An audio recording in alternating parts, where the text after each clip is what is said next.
Ladies and gents, and those on the fence, welcome to Cut or Keep, the series where I break down movies and see if they're worth your time or should hit the cutting room floor. Today, we're breaking down The Phoenician Scheme, Wes Anderson's latest pastel fever dream.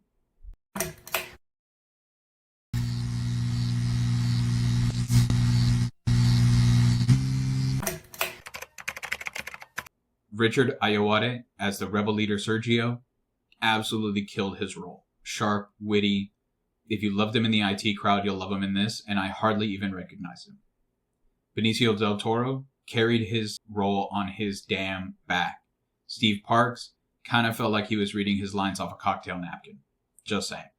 And yeah, despite the classic Wes Anderson deadpan, the emotional moments hit. I was honestly surprised. Things jump off fast. Within the first 60 seconds, you're in. World building, tight. Characters, rich. Ending had me wanting to light a cigarette as soon as the credits rolled. That's how satisfied I felt. Usually, I hate expositional narration, but this time it worked. It helped with the motives and moved the story along quite nicely. And the dialogue, pure Wes Anderson. Witty, fast, sharp. Felt like the Grand Budapest Hotel had a baby with the French Dispatch. Visually, the film's a painting in motion. Color palette, carefully chaotic, wide shots, damn near art gallery material, not including the actual art gallery material that was featured in the film. Honestly, it topped the use of color in The Harder They Fall for me, and that's saying something. Desplat's score is on demon time. The piano work in the palazzo scene, straight up stress-inducing in a good way. The sound design was immersive too. The jungle noise, cornfield wind, echoing tunnels. You're not just watching the movie, you're in the movie. Pacing-wise, pretty much nailed it. It gave space to breathe between the chaos, and when it needed to move, it moved. 3-act structure, clearly there, but didn't feel robotic. The movie only lost me twice. Once when Liesl said, "I'm gonna go stand over there," for about 2 lines of dialogue just to shift back to the original mark for what seemed to be an unneeded wide shot. Artistically, I understand it though. Second, during the second black and white cutaway, but that might be more about the hot dog I inhaled at the theater than the film itself.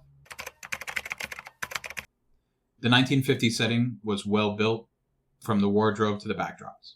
My only nitpick was the use of the "we can neither confirm nor deny," which wasn't introduced until the late 1970s as its first official claim during the Cold War. I noticed those things, but to the untrained eye, most people would just drift right by it. But overall, classic Wes Anderson. Every frame was intentional.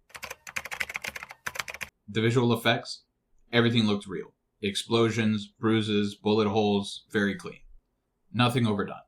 The CGI was light and in service to the story, and practical effects, definitely there and very welcome. Would I watch it again? Absolutely. I think I honestly might have to. And would I recommend it? I already have.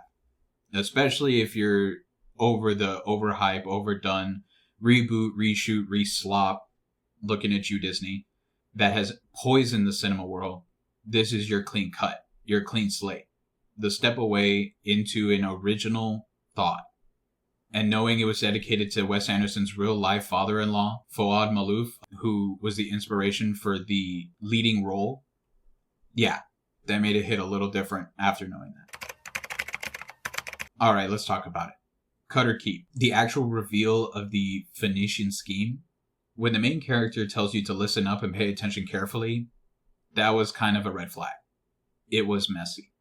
A lot of new side characters to pay attention to, a lot of things to remember, a lot of callbacks during the movie towards the scheme that I honestly couldn't take in or probably had to write down.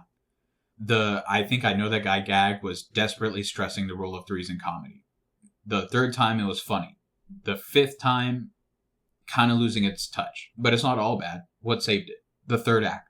The reveals, the warmth, the payoff. It sticks the landing hard. Left me in the theater grinning like an idiot. So here's the curtain call. 7.5 out of 10. Bold, beautiful, a bit overloaded, but well worth your time. One of Wes Anderson's most ambitious films yet. Like the review? Hit the like button down below. Tell me what you think in the comments. Did the Phoenician Scheme hit for you like it did for me? Or was it just all style, no soul? Catch you next time on Cut or Keep.